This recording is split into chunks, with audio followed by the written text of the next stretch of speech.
Welcome to Caregivers Collective. I'm Brenda, and if you're here, there's a really good chance that you are either taking care of a parent or loved one, or you're about to be. Either way, you're in the right place. This channel is something that I started very recently. This is episode 1, and the reason was because I couldn't really find anything that I was connecting with when it came to resources in being a primary caregiver for my dad. Stuff that I was finding out there was mostly, it was either outdated or it felt really clinical, or it was all tips obviously for your loved one, but a lot of it didn't seem to be for the caregiver, for the primary caregiver. So here we are. Every Tuesday, I'm going to share a tip, a story, or something practical that I've learned from caregiving for my dad, who's been living with me and my family for the last 4+ years. He's 89 years old. He lives with dementia and lives with incontinence. And I'm going to be sharing things that I've learned to help other primary caregivers. Today, though, I want to start at the beginning. When my dad first moved in with us, I thought I had a pretty good sense of what I was signing up for. I knew it would be a lot of work, a mixture of tricky days and probably mundane days and everything in between. I had actually watched him be a primary caregiver to my mom throughout the years. She lived with kidney disease and then eventually had dialysis. She was a dialysis patient for several years, and then sadly she passed away in 2017. So I watched him take care of her, and my sister and I helped him, here and there. So the idea of caregiving is not a foreign concept to me. What I wasn't prepared for was having to do it every day in your own house, plus taking care of, the household. Caregiving for a parent, especially one with dementia, can be really complicated and intense. Just keeping it real. It's complicated and intense. And I say that as somebody who, I've dealt with my bouts of depression and I've taken stuff for that. And I'm not sharing that to gain any kind of sympathy.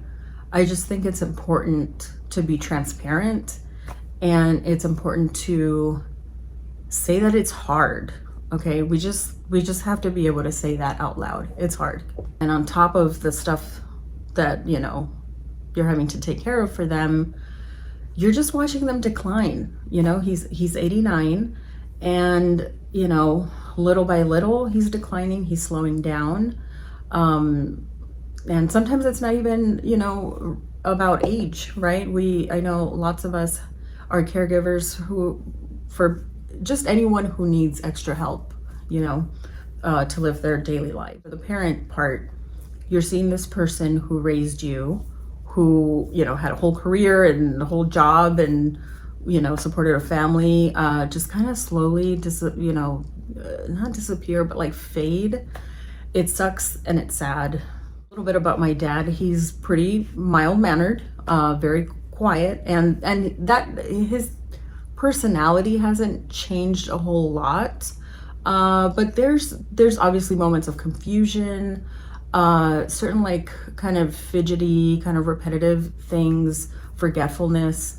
So then you just kind of have to, know how to navigate it. And I'm by no means an expert, okay? I am just telling you or sharing with you my experience today and going forward. And it's in those moments where maybe there's some confusion or maybe some slight agitation or, just a behavior that you're not used to. I'm here to tell you that it's the disease, it's not the person. I know that's easier said than done, and I have to check myself about that every day. It's the disease and not the person. I also want to address something that I think gets glossed over a lot in general kind of caregiving content, and that's the financial reality of why a lot of us, and I say a lot of us, I'm an adult child taking care of a parent, or other relatives, other loved ones stepping in, why a lot of us are in this role to begin with. Why are we caring for our parent at home? And, just to give you a little bit of context, him and my mom lived, at their house. She passed away in 2017. He lived on his own for a couple of years. That's when we started noticing some, red flags. He lived in assisted living. And then also, he lived in two facilities, assisted living and a memory care facility. And I want to be honest with you, the cost was for us and is for many people currently significant. Just to give you an idea, for assisted living, it's probably, at least 5,000 a month. If you're talking memory care, you're going up to like 10,000 a month. A lot of families cannot sustain, let's average it out to $7,000-8,000 a month. And in some cases, that doesn't include other services that facility might provide. Did not financially prepare for this chapter of his life. And I think that's a lot more common than people admit. I'm addressing this because I feel like there are some people out there who want to say, well, maybe see this video and think I'm complaining about being a primary caregiver and, oh, well, if it's so hard, then just move them into a facility. I think it's easier to say that and not understand the financial burden, like the financial cost of having your loved one in a facility. For a lot of people, it's just not an option. Another thing that I didn't totally anticipate is how much of my sense of self would get wrapped up in the caregiver role. Caregiving becomes your primary responsibility. It can start to feel like it's your whole identity. You can't look at your worth or your role in this world as exclusively being the primary caregiver of this person that you love and you care about. Protecting your identity outside of caregiving is not selfish. I have found that when I'm depleted, I'm a less patient caregiver. I'm just not showing up in the best possible version of myself. When I get a chance to have breaks, go out and do things outside of that role, then I'm able to show up for my dad in a more loving, caring way. I'm so glad that I did at the very beginning of when he first moved in, ask for help early, before you think you need it, before you are burned out. That's gonna look different for everyone. What we're doing, we've had the same caregiver come over to our house once a week for the last 4+ years. Pretty much like, I wanna say she started maybe 2 or 3 months after my dad moved in. Beginning of 2026, we added a second day. So now she comes one day on the weekend and then one day in the middle of the week. My husband and I to go out, have a date night, or we'll take our daughter out to like a museum or do some kind of activity. For others, if that's not an option, maybe it's a family friend, maybe it's another relative that lives nearby, or one of your loved one's friends, a familiar face that can come over and stay with them for a few hours so that you can get to the gym or go for a walk or go have a coffee, whatever it is. You need that time to breathe.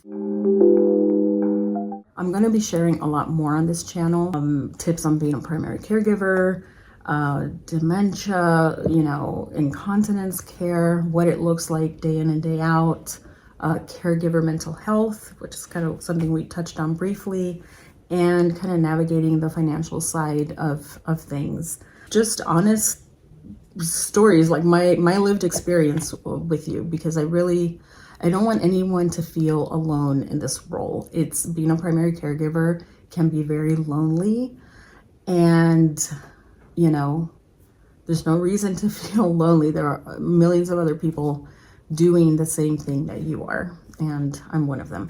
So if any of what I shared today resonated with you, and if you're in the thick of this and you needed to hear that someone else gets it, please hit subscribe and leave a comment below. Tell me, I'm really curious to know, tell me where you are in your caregiver journey. If you're brand new to incontinence care, you're not sure what supplies you might need, or you're not sure, what they're called, head over to caregiverscollective.com and grab your free e-guide. I put one together. I had no clue. I had no clue what, chucks were, or, I just learned what a booster pad was like within the last year. Little things like that can save you a lot of money. You don't need to be feeling confused when you're already caring for taking care of someone else. You're doing something hard. I'm doing something hard. We're all doing something hard, and we're doing it out of love. It feels corny to even say that, but we're doing it out of love because we love our person, and we are trying to preserve their dignity and their sense of self, matters a lot more than you think. So I will see you next Tuesday.